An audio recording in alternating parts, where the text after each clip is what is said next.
folky almost in her Vince- case, roots. Vince Gill's kind of hip. I mean, it's But really... there was one that I was in New York. I don't know when it was now, but I was watching the Country Music Awards, and he had a song that basically sounded like an Otis Redding song. Oh. I went out and bought the record after that. And I need all twos, all singles. And this was him playing Telecaster. Yeah. So there's some country I like, but They say this was a stretch for you. I guess doing the orchestration was a little different, wasn't it? yeah, thinking in outside guitar, bass, drums, keyboards. You know, I mean, I still made lots of mistakes. You know, I mean, and fortunately we had a guy called Dave Metzger who worked with Mark Mancino and myself on the orchestration. So I would deliver a demo of a piece of score. A piano demo or something on a string machine? Oh no! I had a complete palette of tubas and the whole bassoons deal. and English horns. And, no, we used Mark and I used the same palette, and it was all all kinds of strings, all kinds of ethnic flutes, all kinds of brass instruments, wind instruments, and I'd play a part on an oboe, sound of an oboe, a very good sample. And of course, I didn't know that it'd be out of an oboe range. Human players couldn't play that. Right. So Dave's job and Mark's was to make it, that should really be a flute, for example. Fix it over there. So, that kind of fixing they had to do all the time. The music business is a little crazy these days. What's your whole take on this downloading thing? You think suing the customer is the way to go? Well, I can't keep up with it, to be quite honest. I mean, if you're going to have something as sophisticated as the internet, you're going to have to expect these other sort of problems gnawing away at the outside of it. I mean, for every good thing about the internet, there's 10 things that are bad, And record companies, they want to charge a lot of money for records. If I'm probably, going to get, maybe even get told off for saying this, but I mean, if I was a fan and I couldn't afford to buy a record, I have the facility to go and download the first 3 good songs on the record. Yeah. I mean, most albums don't have 11 good songs.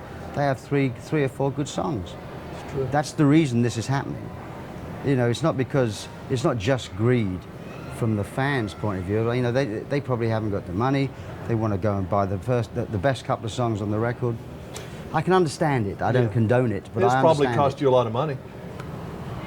Personally. Yeah, well, I mean, there's a double-edged sword, I think, because with someone like me, I got enough money.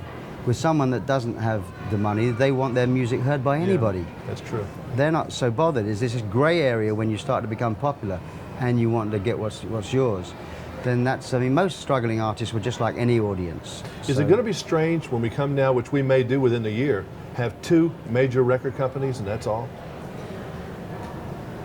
Yeah, well, it's the world is owned by 2 corporations syndrome. I mean, it's Noam Chomsky. Is that bad for the musician, for the young Phil Collins coming up?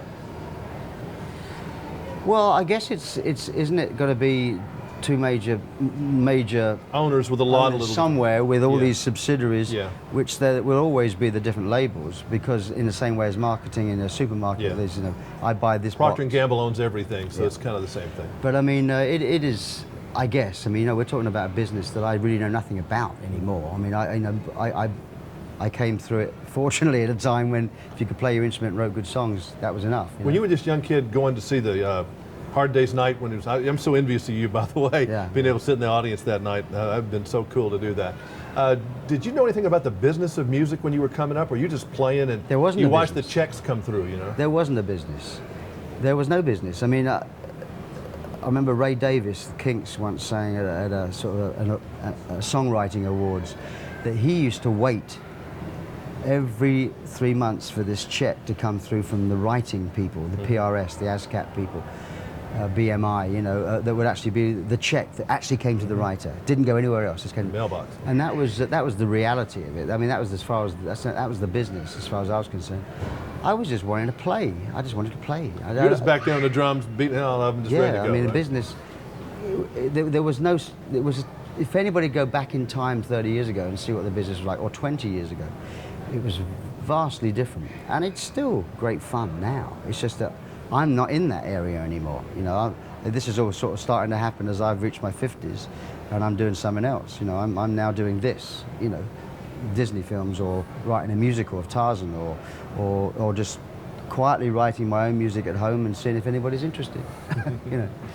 All right. You ever see Shania over there in Switzerland? She keeps to herself. She lives. in a little castle. Yeah, well, she lives about 15,